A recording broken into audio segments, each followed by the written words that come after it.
Well, hello and welcome to the bedroom of the dollhouse for another reading from The Secret Language of Birthdays by Gary Goldschneider and Joost Elfers for November 20th, the day of the Scrambler. And here at the top of the page is a visual representation of the day of the Scrambler. Can you guess? Oh, I bet you can't. Boom! What is it? Well, it's a stag, or it's a hopping deer, if you like.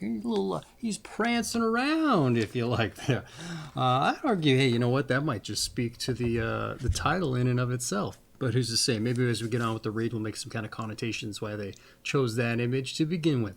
But altogether, not that important in the scope of the fact it's November 20th and it's somebody's birthday. That's right. So it's important to do around these here parts on the particular day.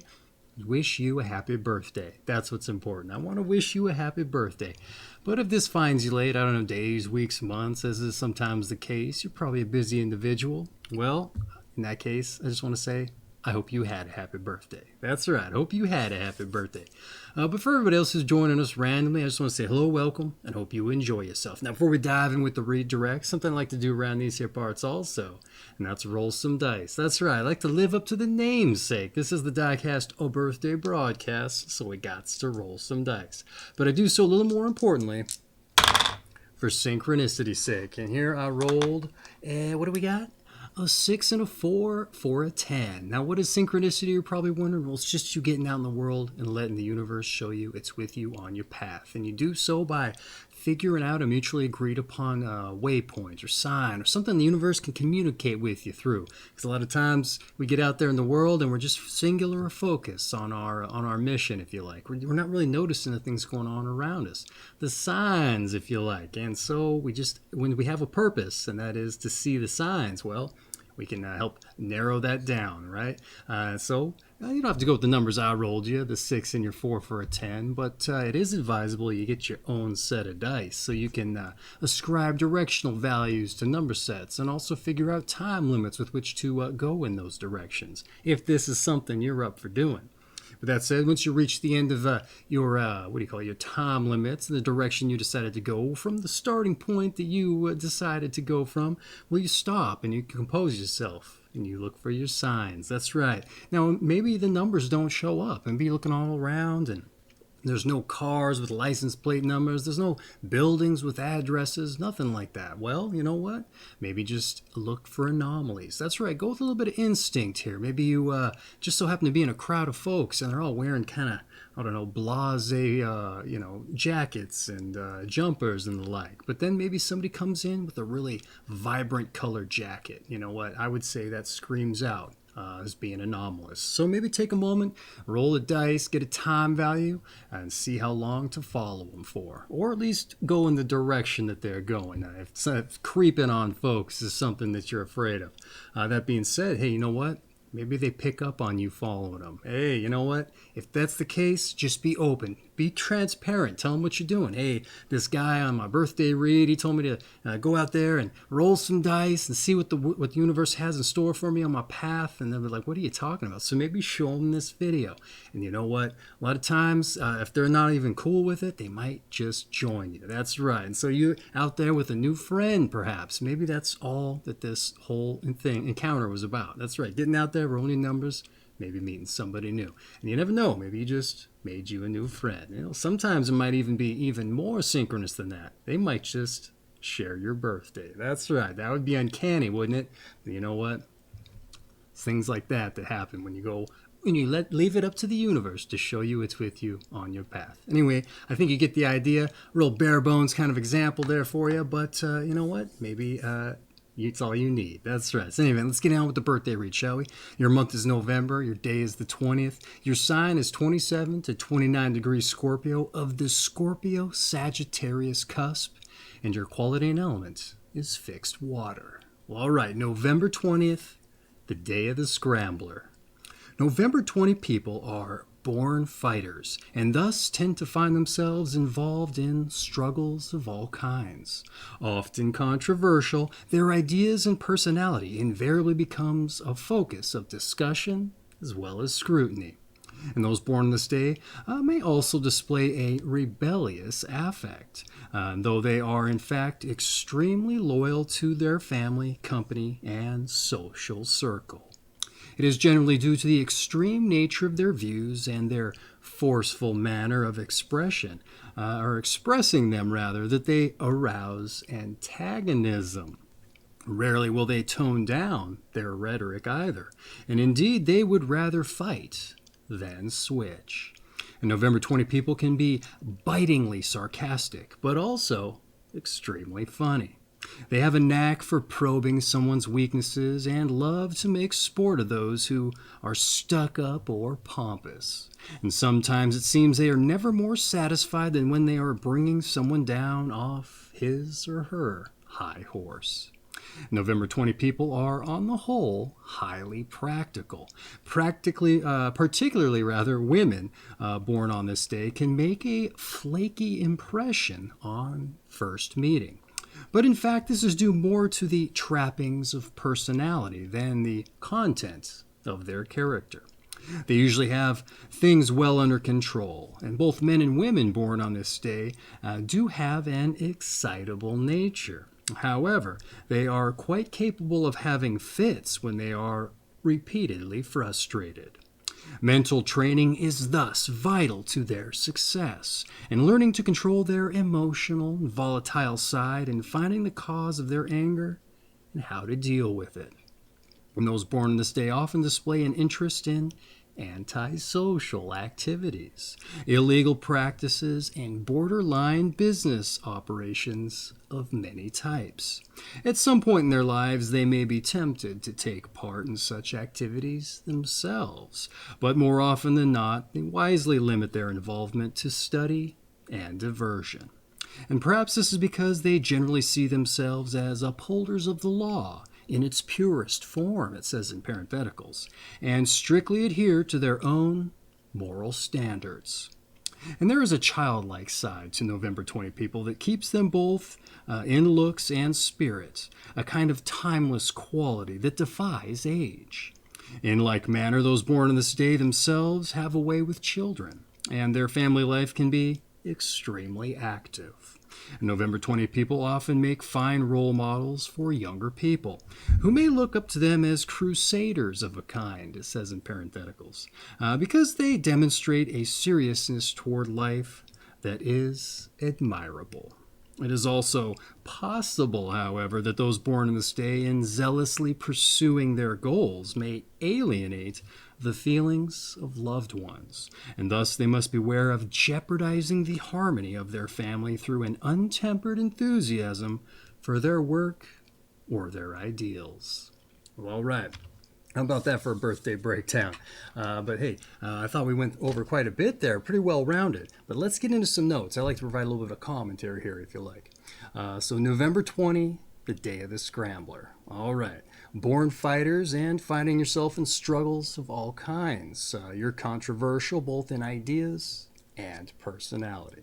You display a rebellious affect, the reading said, and you're loyal to your family and your social circle. But due to a purported extreme nature and forceful manner of expression, you may arouse antagonism. Oh, is that right? I don't know. That's what the reading says. And with an attitude and a preference for fighting rather, as the reading says, than toning down your rhetoric. It makes sense that you may rub some folks the wrong way in that manner. It does sound like a recipe for some cultivation of diplomacy, I would argue. We'll see if the reading suggests as much, because they do that on occasion. But it hasn't been the focus of this period, despite days that you think it would be suggested. So we'll have to see. That being said, you can apparently be sarcastic and extremely funny. You can locate people's weaknesses, and you love to bring haughty people down to size. All right. To which, if folks could share that same gumption, who wouldn't want to do that, right? But maybe you're the one of the few people who actually has the bravado to just do that whenever you see it needs called out. To which I'd say that's pretty admirable, because not a lot of people do that. But what I have to say, that said, take heed that you aren't coming off as someone who deserves the same treatment, all right? Hubris has been a running theme this period, but so has the pursuit of truth, all right? Which seems to speak right to this quality, it says you have. You're highly practical people as well, and the reading further claims that you seem flaky, but that's just on the surface. You're of an excitable nature, which might culminate in fits of frustration, it also said. To which I'd agree with the mental training to control as much, regardless the otherwise more pressing concerns there. It's just not a good look. You know, if you were to ask me on its face what's the worst thing about it, I mean, there's all sorts of things you can list, but, you know, down deep, it's just not a good look. Somebody jumping up and down, throwing a fit. I'm assuming that's how it's realized, because I remember exactly where I was the last time I threw a fit. A couple of years ago, maybe 10 at this point. But it was almost like I was outside my body as I watched myself do it. But you know what? At least that's as foreign as it felt to me. But I would say that's a great example of how insightful such things can be. Where was I at the moment that I threw that fit? What caused it? Self-knowledge, self-examination, so you can learn to recognize such things and hopefully prevent it in the future, because you don't want to see anybody see you do that. They might hold that against you, right? Oh, I saw you jump up and down throwing a fit that one time. You're like, oh, shoot, I wish I hadn't done that. That said, interestingly, the reading claims you have an interest in antisocial or illegal activities, and you may be tempted to partake. But it sounds as if you have high morals despite said interest. I said you're also childlike, you're good with kids, you're also a role model, and you have a zealous pursuit for your goals that also might alienate folks because you might just focus too much of your energy in that direction. Hey, who's to say? It's just something to be mindful of. Might not apply, but it very well might. And maybe you just didn't even recognize it because you haven't heard it before. Who's to say? And even like I said, I thought it was a pretty well-rounded birthday breakdown. But let's dive in to your numbers and your planets. Let's see what else we can squeeze out of the birthday read here. Those born on the 20th of the month are ruled by the number 2, as 2 plus 0 equals 2, and by the moon.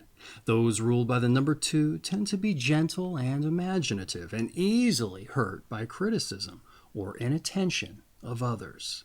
They may also take offense easily and exhibit a low threshold for irritation.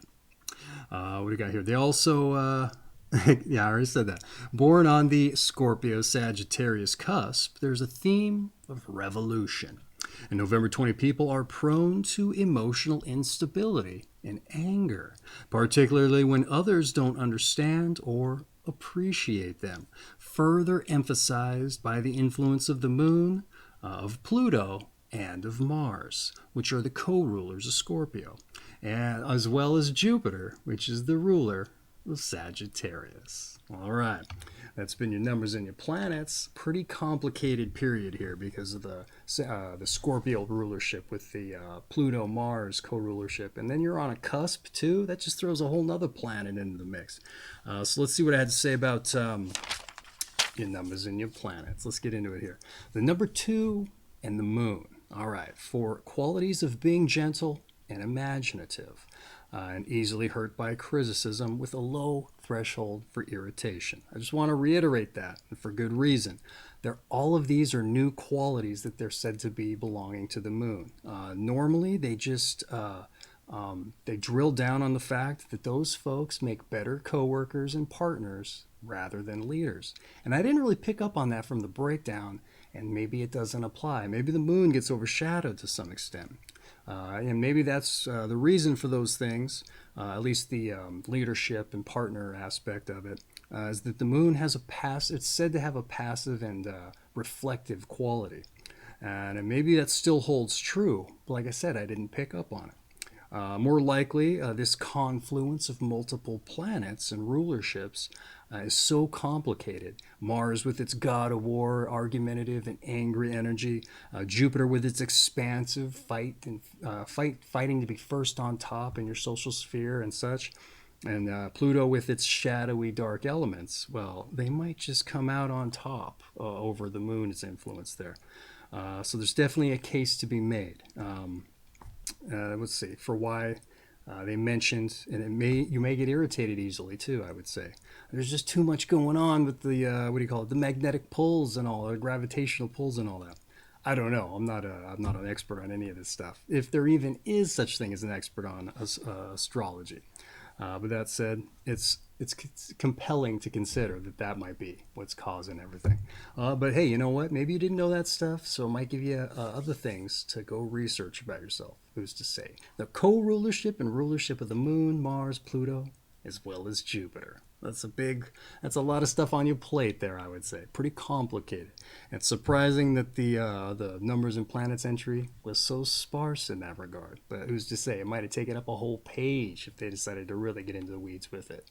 But that being said, that's been your numbers and your planets. So let's move on to your tarot. That's right, your tarot. One of the more eclectic of the New Age metaphysical ideologies. But hey, it's in the book. It's your birthday. We don't have to take it home and start dealing out the cards to influence our every flight of fancy and whim. So let's just see what it has to say. It's just going to get left here in the birthday read otherwise.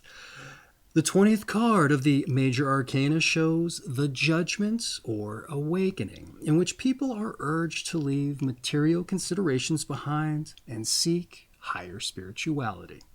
An image particularly appropriate for November 20 people. The card depicting an angel blowing a trumpet signifies that a new day, a day of accountability, is dawning. And this card suggests that we move beyond our ego and allow us to glimpse the infinite. And the danger is that for some, the trumpet call heralds only exaltation and intoxication, a loss of balance and indulgence in revealing, and it revels in involving the basest instincts. Well, that's pretty interesting. All right, hey, what I have to say about your tarot here. Your tarot, let's find it. The Judgment or the Awakening. I keep losing my place today. For encouragement to leave the material considerations behind. And what with Pluto's concern for money, sex, and power, as it turns out, you probably have your work cut out for you in that realm. So remember to move beyond the ego and maintain your harmony. Balance is a watchword for Scorpios. It hasn't come up the past couple days, but that doesn't mean it doesn't hold true as often as they mentioned it. So make sure you maintain your balance with such things. And it's also it's ideal to move beyond the ego, all right, and to maintain your harmony, or another word for balance there. Let's see what else was said. From the sounds of it, may make a case for avoiding the pitfalls of hubris as far as that's concerned, because that's been mentioned quite a few times in previous days also. People let their ego get out of control, even though they're pretty well-reserved, grounded people. But they have that danger of hubris, and so you don't want to chance a fall from grace on account of that. In any event, that's been your tarot. So let's move on to your health. All right, your health. November 20 people often attract negative vibrations from others because of their extreme views and unrelenting energy. Learning to relax and to take it easy sometimes is essential. Working out their energy in very active forms of physical exercise can be helpful. Particularly recommended are distance running as well as swimming, competitive sports of all kinds, as well as aerobics and gymnastics. I almost said aerobics. But hey, maybe you take up some aerobatics too. I don't know. The flying trapeze. There you go. The diets. Hearty foods are recommended, particularly soups, stews, and root vegetables. Forming a loving and stable relationship with a calm and nurturing partner is an absolute must if November 20 people are to find peace in their tumultuous lives. Interesting health reading today. Let me tell you something. They were all over the place with things they wouldn't typically put in the health entry. So let's dive into it, shall we? Attracting negative vibrations to start. All right, that's one of them. From others due to your views and unrelenting energy. Now, right off the bat, it sounds a little metaphysical, the way it's written. And while I say it's a very real dynamic, you might fight this dynamic by learning how to read the room. Easy. If you think somebody's going to react a bad way, you know what? Probably shouldn't do what you're planning on doing. That's right. And even if you want to change that dynamic, I'd argue it's being conveyed in the health is, it seems a little bit misplaced to put that here. Unless it contributes to stress, which then translates to unease or physical ailments, like psychological issues are said to do for so many other Scorpios. So perhaps that's why they put that in here. They certainly didn't drill down on it at all, but it's been mentioned so many other times for other Scorpios that psychological things are something to be drilled down on. And I think they made kind of mention of it, what with kind of knowing where you sit with other folks and opening yourself up to self-knowledge, totally in line with everything they've been saying about the psychological training and therapy, if you like, or opening up to a really good friend. And what else do we have here? And like I said, the physical ailments that manifest for these other folks are because of the psychological stress. So watch out for that. What else do we have? That said, they recommend working off energy with various forms of exercise and advance what I'm calling the Mars diet. Okay, hearty foods and limits on red meat and sugar and stimulants. Though they didn't mention that, the hearty foods usually lines up right up with the Mars diet, to say the red meats, and I think they call them yang foods too. What else do we have here? They conclude with finding a partner for peace. First time that's been mentioned here. They usually reserve that kind of thing for the breakdown. Again, another seemingly misplaced thing for the entry, but perhaps they put it in the health because it's just that important for you. Who's to say? I don't know the author, so I can't ask them. But that being said, it's of note, it's of interest, so maybe take it to heart. Who's to say? Unless you already have, and then it's not an issue. That being said, that's been your health. So let's move on to some advice. All right, your advice. Here we go. Get a handle on your energy and your tongue. Okay, it's more difficult to undo than to do. And self-control is key. Understand the basis of your anger. And I think I read this other part wrong. It's more difficult to undo than to do. Self-control is key. Understand the basis of your anger. Learn to laugh at yourself too, all right? And try to avoid arguments, antagonisms, and confrontations as much as possible. All right. Hold that tongue. That's right. Okay, I totally messed up the read, but maybe I didn't. Sometimes I think I did, but I didn't. All right. Let's get on with your advice, shall we? What I had to say. Mind your energy in your tongue, and then I wrote easier to do than undo. So same thing, said a different way. I'd agree, and they don't say diplomacy like I thought they might, but perhaps practice cultivating it. Another way of reading the room, if you like. And be childlike. I wrote that here. Have fun and be the mentor. Those are huge qualities. I thought it was interesting to mention those. And it's also a great place to come from in finding a way around your urge to do or give in to what you want to say or what you want to do. But that you probably shouldn't, right? And possibly see it as a way to help parts of your character or traits in your life that you do care about, all right? So like, oh, I want to get this thing done, but I really got to talk to this guy I don't like because he's such a pompous such and such. You know what? If it's going to help that other area of your life out, do the right thing. Be diplomatic. Be cordial. I think you get the point. What else do we have here? Understand your anger, or the basis for it, as they wrote. Self-knowledge again. All right. A huge topic this period, like I said. So know yourself, your reasons for acting how you do. We also drilled down on that with the temperament type thing. And it's going to only help bolster what works, and so you can ditch what doesn't. That's right. Self-knowledge. I know this works for me this way. Maybe I should abandon that other thing because it never seems to work. We always repeat the things hoping for another outcome. And a lot of times it didn't happen. So why even press the issue, right? And if anything, you get the idea. That's been your advice. So let's move on to your meditation. All right, your meditation. Let me adjust the book here for the perspective so I can stare down the barrel here. Your meditation. The simple realities of everyday life have an important connection with the world of high ideals. Oh, that's a mouthful. I'll say it again here. All right, your meditation. The simplest realities of everyday life have an important connection with the world of high ideals. All right. I could throw my own interpretation on it for you, my read onto it, but you know what?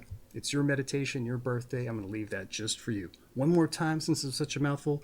The simple realities of everyday life have an important connection with the world of high ideals. All right, that's just for you, just for your birthday. And with the meditation in the can, as it were, let's move on to your strengths and weaknesses. That's right. Let's hold up the objective mirror, see what we see about ourselves. Maybe they outlined some of it in the book already. Maybe they didn't. Maybe we had to draw some kind of connotation about it. But like I said, let's hold up that objective mirror, see what we see. All right, your strengths: you're active, you're scrappy, you're idealistic. All right, but your weaknesses, can you guess what they are? Oh, your weaknesses. Let's flip that objective mirror around to the part where it blows up. Shows the pimples on your upper lip line there. That's right. Okay. That you can't take your eyes off of, right? Your weaknesses: you're volatile, you're overzealous, and you're obsessive. Ooh, obsessive. Like trying to pick at those pimples that won't pop, right? Ah, that's right. You know what? I'd say your strengths are perfectly in line with addressing your weaknesses. You're active, scrappy, and you're idealistic. Get scrappy on it. I'm volatile. I need to get scrappy and address that. You know what? You can use your strengths against your weaknesses, I would argue. That being said, those are your strengths and your weaknesses. Let's move on to those born on this day. And when we get into those born on this day, something I like to focus on, that is not just finding out who shares your company, but figuring out our passions. That's right. Too often in life I get out and meet folks, ask them what they do, and more importantly, if they like it. A lot of times they don't. But, you know, who can blame them, right? A lot of times there's a lot of work and a lot of time you have to carve out to figure those things out. And too often we're stuck at a job, you know, trying to, you know, squeak out eke out, maybe that's the better term for it, a living, all right? And keep a roof over our head, keep food on the table. And there's just no time left to figure out what we're passionate about. Or if you do know what you're passionate about, how to make it financially viable. So I figure this is the perfect opportunity to not only see who shares your company, but what they did to get in the book, right? To get a little bit of fame and notoriety. Now, maybe what they did wasn't necessarily their passion, but that doesn't mean we can't take some inspiration from it. At the very least, maybe I'm just putting the bug in your ear to think about it and stir up the fires, right? For you to get out there and figure it out. But that said, let's move on to those born on this day. We start off with Robert F. Kennedy, the Attorney General and Democratic presidential candidate who was sadly assassinated. We have Jim C. Garrison, a New Orleans district attorney. Turns out he was John F. Kennedy's assassination investigator and subject of the film JFK.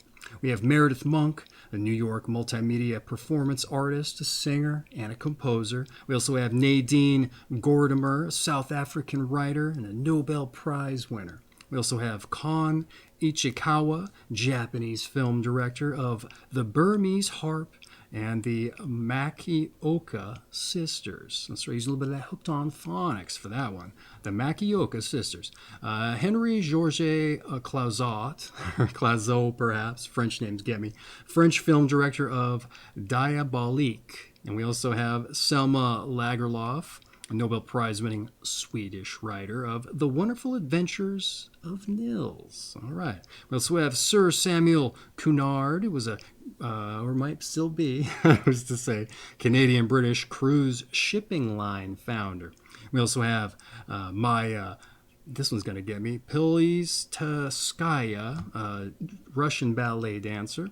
We also have Robert C. Byrd, the U.S. Senator of West Virginia. Was he the one that did the bridge to nowhere? I can't recall. It was some time ago.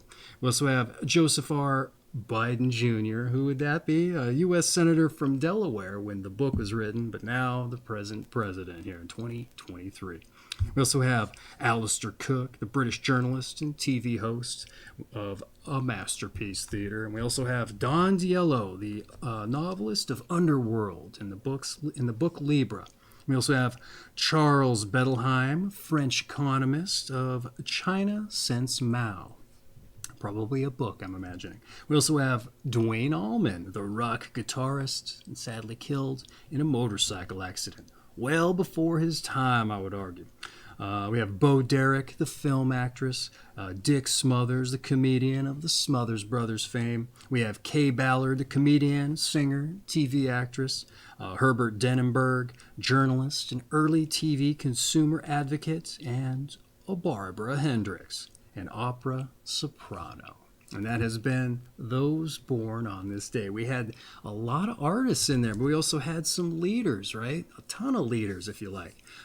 So you know what? They probably couldn't write that thing about the moon where you make better partners and coworkers than leaders, because there's just too many leaders that fight that argument there.